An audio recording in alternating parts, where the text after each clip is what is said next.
Hello everyone, we are going to go into space for a little while with Aarti and have a bit of a conversation, a bit of a chat around where this new frontier is going. And as Sergio said, when we think about all of the constellations of satellites, both big and small, that are now in high Earth orbit, medium and low Earth orbit, it's getting pretty busy out there. But I'm going to, across 5 topics, Aarti, if you don't mind, ask a couple of questions for us as the audience to have a bit of a consideration. Now, right at the outset, I'm going to say Sergio gave me these questions several hours ago. Aarti got them several minutes ago. But I know that she knows this inside out. Okay. First question around the best kept secret to this global imperative. Some of the reality in the room, Aarti, for many of the leaders and family officers that are here today, UNOOSA has been one of the UN's best kept secrets. And yet, as Sergio says, your mandate touches every global challenge we face, from food security to climate data, sovereignty, communications, infrastructure. Why should space, and specifically UNOOSA, matter to every leader in this room? Yeah, thank you for that question, and thanks for having me with you today. I'm very grateful to public for having me here. Even my friends don't understand why space is relevant to the Sustainable Development Goals. They think I'm tripping on something and I'm trying to, push an idea which has no basis in reality. That is really wrong. If you care about any of the UN entities, which are the household names like UNDP, we just heard from the World Food Programme, FAO, WHO, I mean, I'm sure you care about these big issues, health, food, and so on. Each one of them has a small army of satellite experts because each one of them relies on data and imagery which is coming from space every hour of every day of every year. It is fundamental to achieving every single one of the SDGs, every single one. And most people don't realize that. We are a fundamental enabler. We are embedded. Space is embedded into society in a way that we cannot imagine. You cannot go from A to B without using your satellite navigation systems and so on. We turn on the TV, the radio, or look on our phones, and we expect to know what's happening in the other corner of the globe in real time. Who's the next pope? Who won the World Cup? What disaster has happened where? What has President Trump said most recently? And so on and so forth, right? We expect to know in real time. And I'm talking about the developed world. We switch on the electricity at home. We expect it to work. The financial markets, we invest. I mean, this is a room which cares a lot about capital. The financial markets, the electricity grids that we rely on are all synchronized with satellites. If we didn't have satellites in space working, the society, the proper functioning of it as we know it in the developed world already would stop. Now think about the developed world, the developing world. Digital divide, data divide, no access to education, food insecurity, all of these things. Satellite imagery, communication, navigation systems are absolutely fundamental to connecting the unconnected, to putting actionable intelligence into the hands of rural farmers or national disaster management authorities so that they can predict what's happening. They can see what shock or what vulnerability might impact them next. Thank you, Aarti. I remember many years ago when we were talking geospatial data or spatial data, and people would start looking in the sky because they think spatial is all about space, and space is spatial, and spatial is space, but there's a lack of understanding there for sure. You touched on this a little bit, but thinking about how space-based systems are now quietly powering everything, as you just said, from disaster response to carbon markets. Could you walk us through how space has evolved into an essential development tool, and what does this mean for countries trying to leapfrog forward this developing world concept a bit more? Yeah, so there are so many examples I could talk to you about. One of my favorite ones, I spoke about it just a couple of days ago, is education. We could talk about bringing education to all rural children, regardless of where they live. We could talk about bringing healthcare to all, be they coastal communities or isolated communities in valleys, in mountains or whatever. Satellite communications has an extreme power. The secret source of satellite communications is reach. It's like a light bulb in space. You turn it on, the light just shines. It's blind to national boundaries. It's the only thing that stands in the way is a physical barrier. As long as you can see the sky, you can receive the signal and you can benefit. In Kenya, we have 245 schools which are connected with a satellite dish on their roof, and where the children have access to a program called Maths Whiz, so STEM education. Those children log in and they do maths problems, like a game essentially, for 1 hour a week. And the partners who are enabling this, they measured that at the end of 1 year, by simply giving those kids access to 1 hour a week online, the learning age jumped by 18 months in 1 year. And the cost of connecting one child for 1 year is less than a cup of coffee. It's less than $5 per child. So, I mean, if I asked you how many coffees would you be ready to buy, you know, I'm sure there would be a lot of goodwill in the room for that, yeah?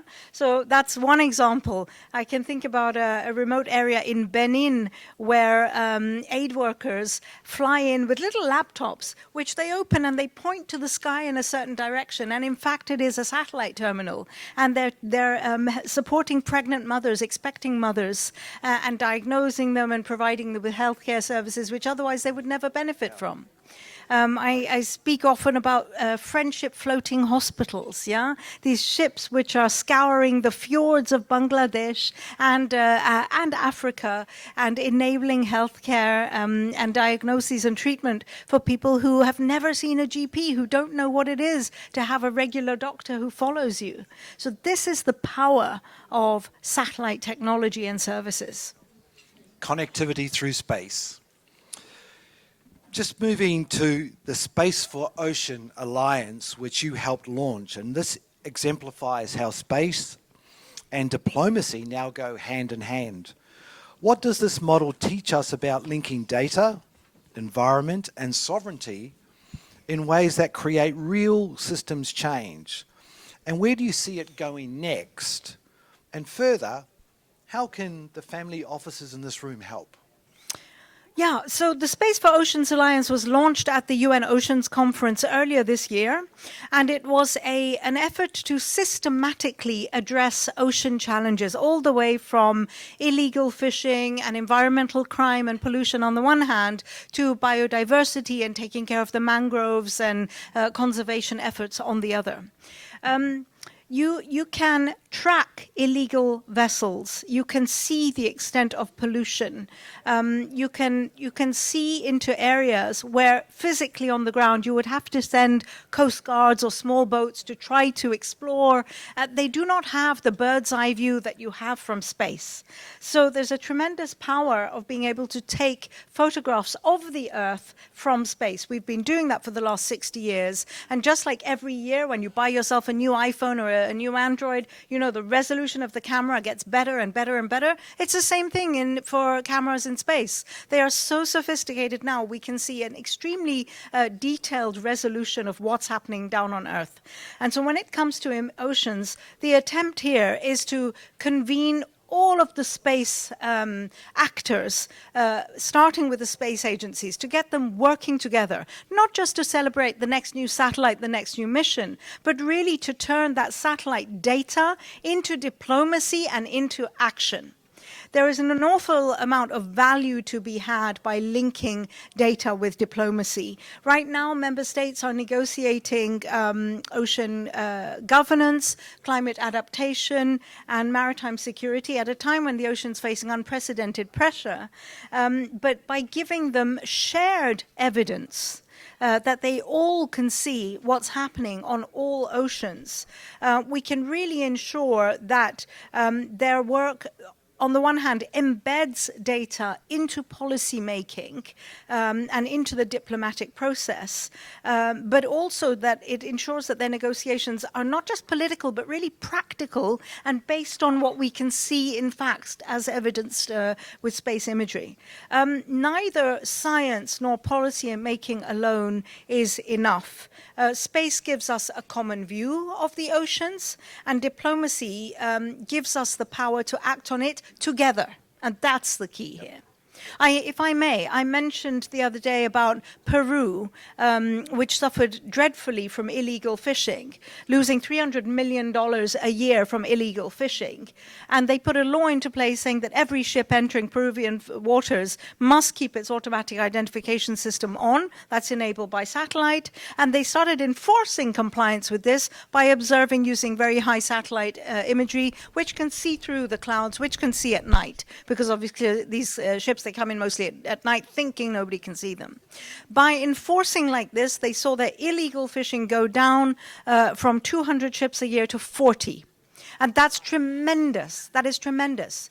But Peru knows about this solution. Most countries don't know about what they can do with satellite imagery and satellite data. Yeah? And it's not good enough to resolve the problem for Peru. We need to address these challenges at a global level.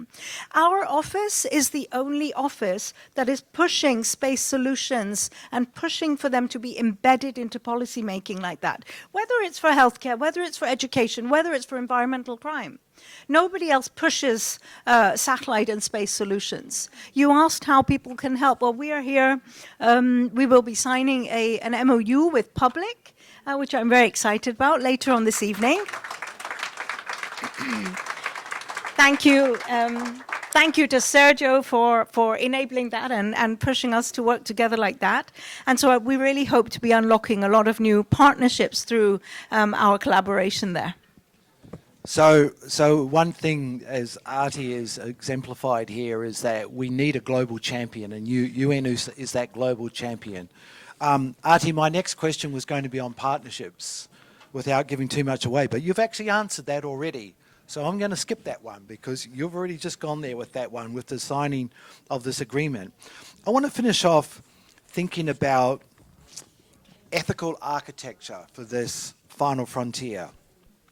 As more actors enter space, from billionaires to nations, UNOOSA is one of the only bodies focused on the peaceful, inclusive, and legal governance of space itself. What keeps you up at night? What are your top priorities to make sure space remains a global commons, not a contested battleground? That's a big question. That's a big question. That's a loaded question. What keeps me up at night is are a few different things.